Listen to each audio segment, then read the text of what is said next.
Well, you all know who Gregg Jarrett is. He's a great lawyer and constitutionalist. He's really just terrific on TV as well. He's written a book, The Constitution of the United States and Other Patriotic Documents. Gregg, welcome. And what caused you to write such a meaningful book? Well, Mark, I knew that you more than anybody else would fully appreciate and understand this book, what made America a luminous beacon of hope for liberty, prosperity, justice throughout the world.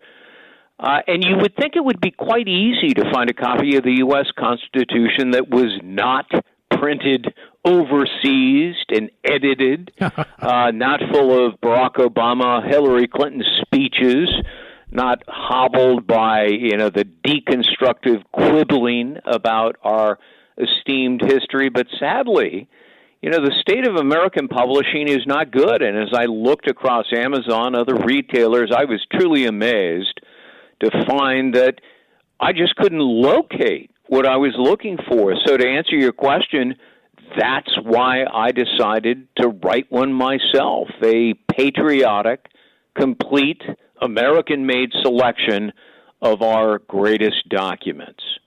Mm-hmm. And explain to the public why your book in particular is very compelling, which it is.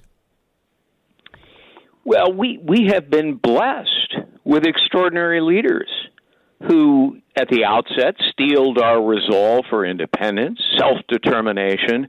They invented this new form of government by the people, for the people, and those leaders who followed guided us quite ably through treacherous challenges, grave threats for more than 2 centuries. So to me, it was a story best told through the lens of historic documents that, of course, have been honored and preserved for our national heritage, and yet too few Americans understand it. I was so shocked last night on Fox News. We played a segment of Man on the Street, people being questioned about fundamental American civics. Who fought in the Revolutionary War? What was the Civil War about? Who won? What about the Cold War? What was that about? Some young woman said, the Cold War? Well, it was very chilly back then. I mean, it was both laughable and it was alarming, Mark. Yes.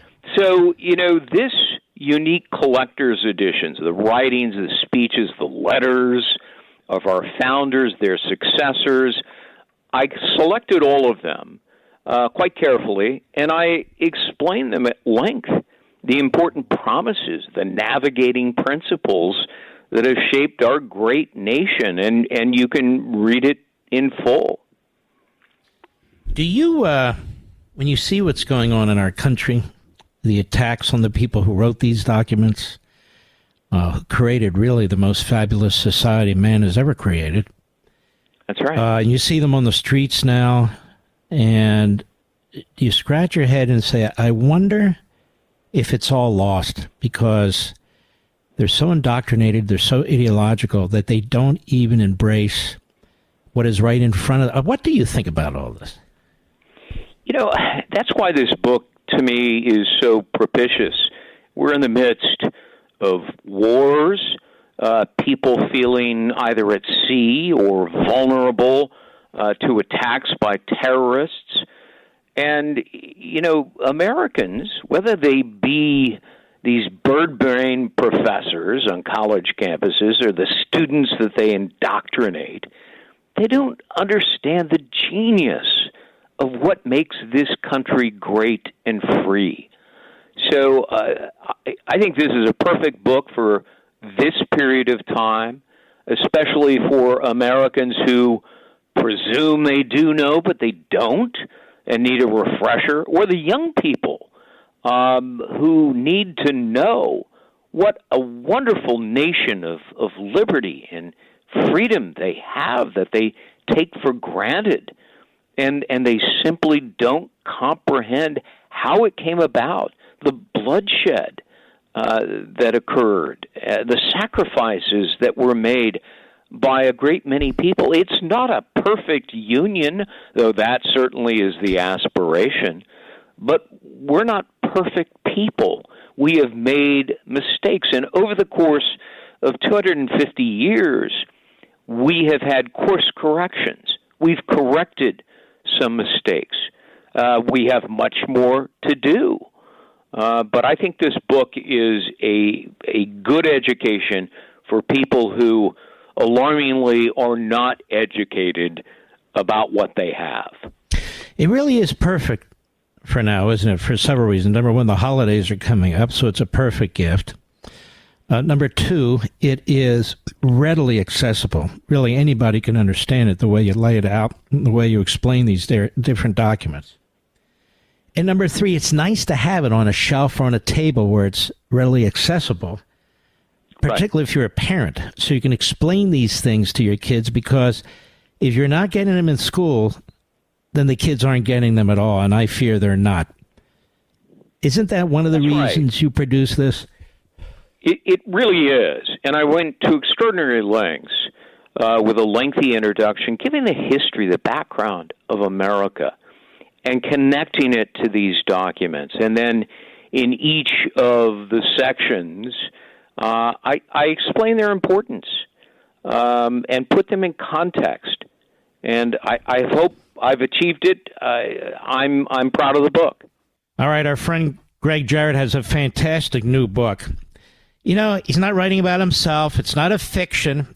It is a serious piece of scholarship that it's easy to read, and it talks about the most important documents in American history.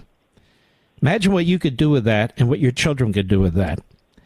It's the Constitution of the United States and other patriotic documents. You can get it on Amazon.com, any of my social media platforms. We link it, the Constitution of the United States and other patriotic documents. Perfect gift for Thanksgiving, Hanukkah, Christmas. So you do all this research, Gregg Jarrett, and you read about these people who've written all these fantastic documents, and some of them have signed all these fantastic documents. Who were you most impressed with? You know, what struck me was how prescient our founders were as they were crafting this new form of government and our Constitution and our Bill of Rights. John Adams warned that unscrupulous men in power, if left unchecked, would become, in his words, ravenous beasts of prey, destroying our government.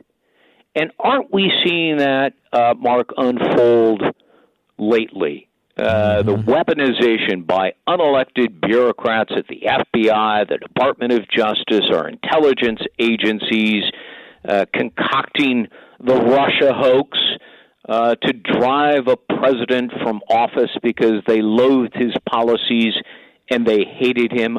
Pure abuse of power. George Washington, in his farewell address, openly worried that the creation of political parties in their infancy back then would become what he called potent engines of unprincipled men who would undermine our freedoms. He counseled vigorously against them to no avail. We should have listened to him. You know, I can go through transcendent figures like Frederick Douglass, Abraham Lincoln, Susan B. Anthony, Teddy Roosevelt, but in my lifetime, the masterful oratory of Ronald Reagan really struck a note with me. And it began with his time for choosing speech in 1964.